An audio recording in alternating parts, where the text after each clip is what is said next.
મળી જમવાનું કેમ છે અહીંયા? સારું છે ને? મજા આવે છે ને? હા હા હા. કયું ગામ તમારું માડી? હા ફરીવાર કયો, શું ગામ? ગારિયાધાર. ઠીક ઠીક. તમારું નામ શું મળી? એમ? હા હા હા. અહીંયા આવજો જમવા, હો તમતાર તમને જમવા આપશું. હા હા. તમારા છોકરાઓ શું કરે છે? બધા સુરત. અહીંયા તમે એકલા રહ્યો છો? અમારા દાદા એ ઉપર વહી ગયા છે. હા હા. અને તમે કઈ રીતે શું કરો છો કાર્યધારમાં? પૂરું કઈ રીતે કરો? ઠીક. એ એમાંથી ને બીજા બધા કોઈ તમને આપે એ રીતે જમો છો, બરોબર ને? હા, વાંધો નહીં. સીતારામ. મારી ભોજનાલયની અંદર, સરકારી હોસ્પિટલની અંદર ત્યાં ફ્રીમાં જમાડે છે લોકોને.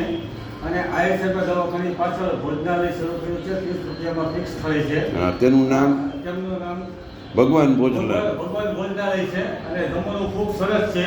હું અહીંયા શું આપે ચેક કરવા આવ્યો છું. બહુ મસ્તીની વસ્તુ છે. દાળ ભાત, શાક, રોટલી, સલાડ, મુખવાસ બધું આપે છે 30 રૂપિયાની અંદર. તો સૌ ભાઈઓને લાભ લેવા વિનંતી.